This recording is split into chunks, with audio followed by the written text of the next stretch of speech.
that's not a begrudging thing, looking down my nose. We think we're better than...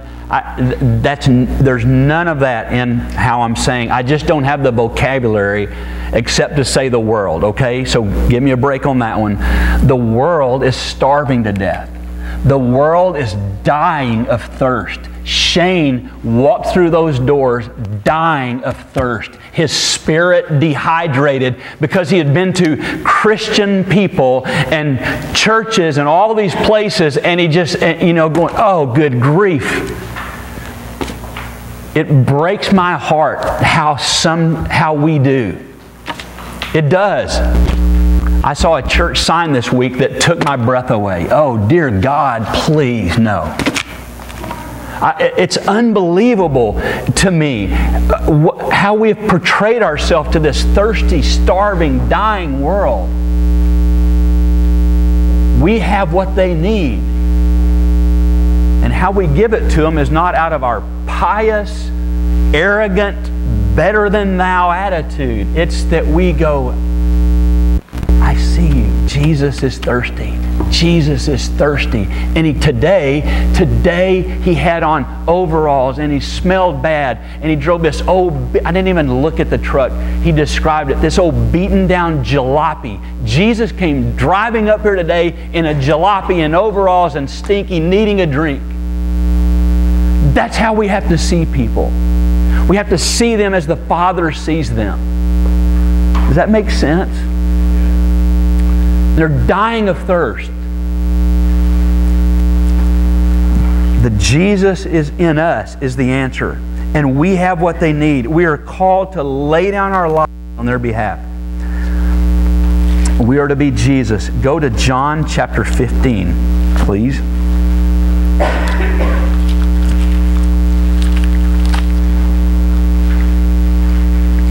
John chapter 15, I'm going to show you two verses, 13 and 16. Greater love has no one than this, that one lay down his life for his friends. And then verse 16. You did not choose me, Jesus said, but I chose you and appointed you, Charlotte Road, and appointed you, Gary Bunning, that you should go and bear fruit. And that, Bobby, that your fruit should remain, that whoever asks of the Father in my name, He may give to you. That your fruit remain, that whatever you ask the Father in my name. See, Jesus called us to lay down our life. In John chapter 21, remember Peter had denied Jesus 3 times, and Jesus comes to Peter and says, Peter, do you love me? Remember that? 3 times He said, do you love me? And every time Peter said, yes, Lord, you know I love you. And Jesus said, feed my sheep. 3 times Jesus said to Peter, feed my sheep, but He didn't give him anything to feed with. Feed my sheep, well, but I don't have anything to do it. See, He was to be broken bread. He was to be the poured out wine. We are to be the broken bread. We are to be the poured out wine. To be nourishment for other souls until they can feed themselves. Until they can feed on God. And listen, they've got to drain us completely. To the very last drop, until others learn to draw on Jesus directly. They will have to draw on His life through you and through me. We must literally be their source of life until they learn themselves to take nourishment from God. Do you get that? Psalm 87:7 says, all my springs are in you. Let me read you this. John chapter 7. Just jot this down. John 7:37 and 38. Now on the last day, the great day of the feast, Jesus stood and cried out, saying, if any man is thirsty, let him come to me and drink. He who believes in me, as the Scripture said, from his innermost being shall flow rivers of living water. Listen, there are rivers of living water inside of you if you're in Christ. Jesus did not say, he who believes in me will realize... Boy, this is one of my I'm back on the soapbox. He didn't say, he who believes in me will realize all of the blessings of the fullness of God. Yeah, that's part of it. But we so easily camp there. He didn't say that. He said, he who believes in me will have everything he receives escape out of him.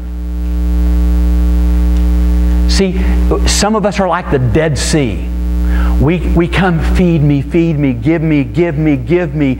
I'm going to go this Bible study and pray for me, and it's just all of this stuff coming in and nothing's going out. He didn't put stuff in you for you to hold on to. He put it in you so it could flow out of you as rivers of living water. And if all we do is take, we're a bunch of takers and we're dead. We are the Dead Sea. The Dead Sea is everything comes in but nothing goes out, and so it dies. And some of us are spiritual, we're dead spiritually because we've not let anybody. Remember that sermon I talked about, John chapter 15, I'm the vine, you're the vine, you're the branches, and we're supposed to produce fruit. And some of us, I don't want to be that kind of fruit. I don't want that kind of person taking my fruit. And so we're just shriveling up and dying. You know what? All we are, we're a conduit. My life is a conduit. And the Father puts things in, and it flows into me and then out to someone. And I'm walking around going, God, who is it? Who is it today? How can I use me today? Minister your life through me today at this job I'm going to. Minister through my life today through people I work with. Minister to my wife today through me. Minister to my children today. God, may they see Jesus in me today and receive. Instead of being take, it's give.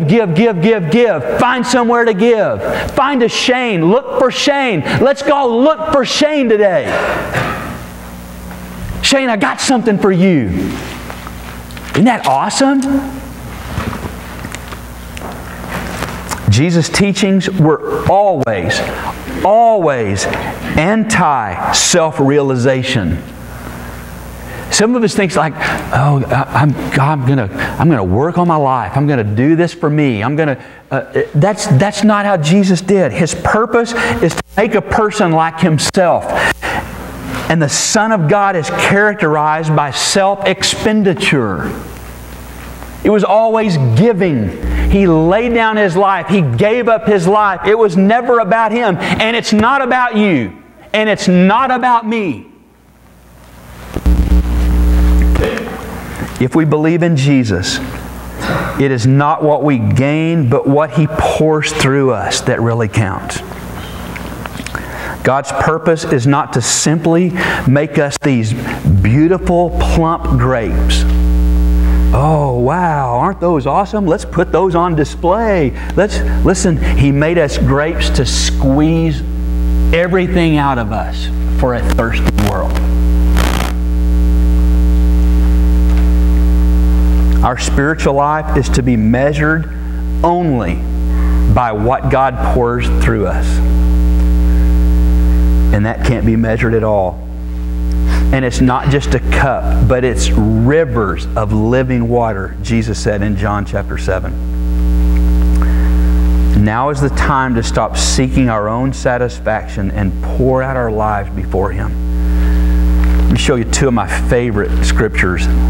Isaiah chapter 61. I'm going to do it out of this NIV.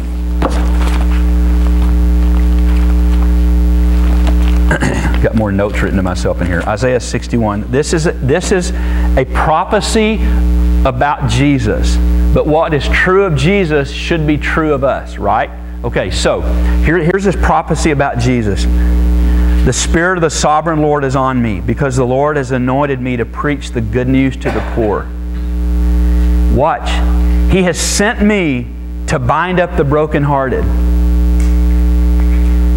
to proclaim freedom for the captives, and release from darkness for the prisoners, to proclaim the year of the Lord's favor and the day of vengeance of our God, to comfort those who mourn, to provide for those who grieve in Zion, to bestow on them a crown of beauty instead of ashes, the oil of gladness instead of mourning, and a garment of praise instead of a spirit of despair.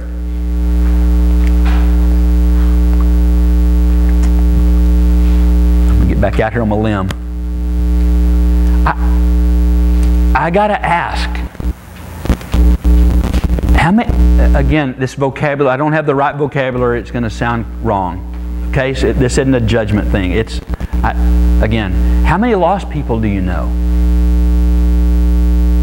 Seriously. I mean, there are some of us in this room that we don't have one lost person friend. Well, how are you going to be that? How do we be that if we don't know them? We don't want to be around mourning people, grieving people, hurting people, poor people, stinky Shanes in their overalls. Oh, I'm too awesome for that. Listen, I wouldn't have missed 8 o'clock this morning down the hall for anything in the world. And I'm challenging us as a church. You know, I get the whole Sunday thing and we look nice. I get that, I guess. But I'm just talking about, you know, who are we going to be? I want to be Isaiah 61 church. I want this place to be filled with people who are mourning and hurting, going, I heard there was something to drink here. I found out about this church that they really love me like I am, and they don't judge me, and that in this church it's okay not to be okay. Yeah. That's right, you found us. To comfort all who mourn and provide for those who grieve in Zion, to bestow on them a crown of beauty and ashes, oil of gladness. And then, when all of that happens, when we become that, when we do that, we give them something to drink, watch what happens to them. And they will be called oaks of righteousness. Wow!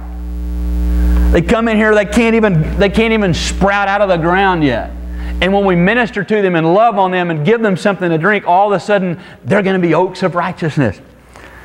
A planting of the Lord for the display of His splendor. And they will rebuild the ancient ruins and restore the places long devastated. They will renew, and it just keeps going. You got to read that. And then Isaiah 58. He's talking about fasting, and these people were fasting, and they thought, well, we're going to do this, and Isaiah goes in a prophetic way, goes, oh, well, let me tell you about the fasting he really wants. Is this not the kind of fasting I have chosen? To loose the chains of injustice, untie the cords of the yoke. Shane walked in here today with a yoke around his neck. And we got to untie it a little bit and take some of the yoke away. To set the oppressed free and to break every yoke? Is it not to share your food with the hungry and to provide the poor wanderer with shelter? When you see the naked, to clothe him and not turn away from your own flesh and blood? And when you do that personally, and when we do that as a church, what's the result? Not that ought to be the deal. I'm not after the result. I don't do it because I get something. I do it because Jesus said to do it. But there is something that you get, and here it is. Then your light will break forth like the dawn. Wow! What it means there is your brightness, your happiness, your cheerfulness. Some of us, the way you look today, could use a little. Then your light will break forth like the dawn, and your healing will quickly appear. And then your righteousness, Charlotte Road, will go before you. And the glory of the Lord will be your rear guard. And then you will call. When you give someone a drink, and when you begin to do these kinds of things, then you will call, and the Lord will answer. Yes.